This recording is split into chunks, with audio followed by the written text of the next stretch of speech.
Genius Louis Pasteur. लेखक अच्युत गोडबोले आणि Deepa Deshmukh. Louis Pasteur. जन्म 27 डिसेंबर 1822. मृत्यू 28 सप्टेंबर 1895. सूक्ष्मजंतू हे जसे उपकारक असतात तसेच ते मारकही असू शकतात असं लुई पाश्चर या फ्रेंच रसायनशास्त्रज्ञानं म्हटलं होतं. त्या काळी बाळंतपणात ताप येऊन अनेक स्त्रिया मृत्युमुखी पडत असत.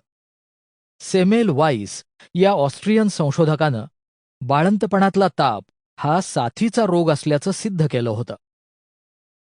1864 साली पॅरिसमधल्याच एका हॉस्पिटलमध्ये एकामागोमाग एक अशा 300 स्त्रियांचा बाळंतपणानंतर काहीच दिवसात मृत्यू झाला.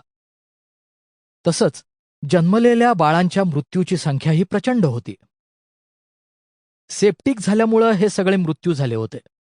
पण सेप्टिक होण्याचं कारण मात्र डॉक्टर, संशोधक आणि अभ्यासक यापैकी कुणालाच कळत नव्हतं.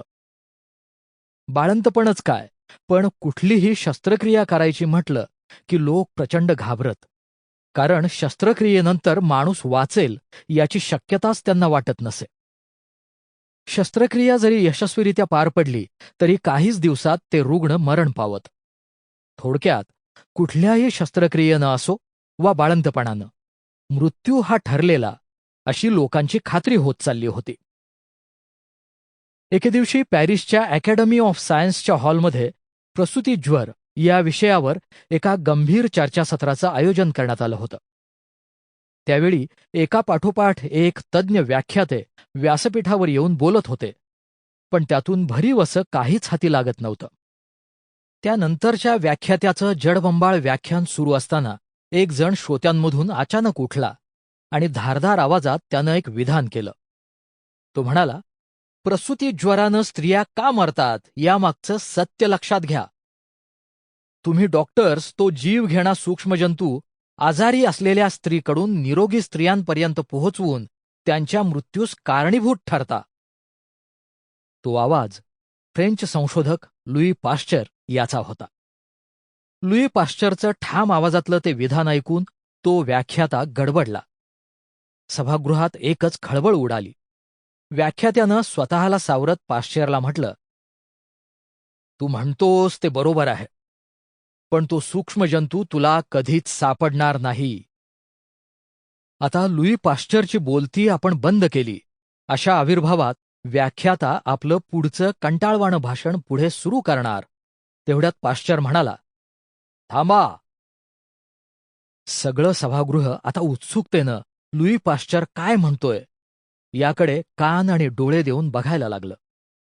50शीचा पाश्चर आपली पॅरालिसिसनं लुळी पडलेली शरीराची डावी बाजू कशीबशी खेचत खेचत व्यासपीठावर येऊन पोहोचला.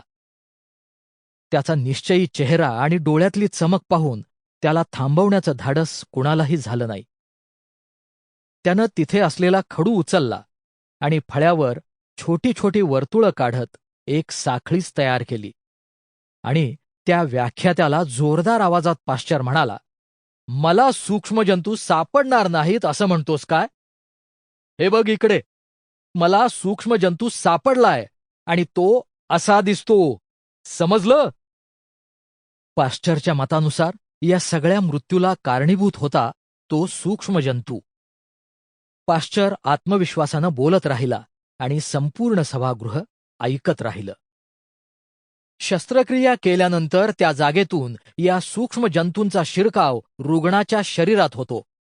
केवळ त्यामुळेच नाही तर शस्त्रक्रियेची उपकरणं, डॉक्टर आणि परिचारिका यांचा स्पर्श या सगळ्यांमधूनही रुग्णाच्या शरीरात सूक्ष्मजंतूंचा प्रवेश होतो आणि जखम चिघळून सेप्टिक होतं आणि रुग्ण मरण पावतो. ती सभा एकच गोंधळ होऊन संपली. पण जमलेल्या लोकांनी एकच प्रश्न एकमेकांना विचारला. तो म्हणजे लुई पाश्चर सूक्ष्मजंतू शोधक कसा झाला बुवा? अनेकांनी तर त्याचं बोलणं हसण्यावारीही नेलं. तज्ज्ञ डॉक्टरांना पाश्चरचं Sample complete. Ready to continue?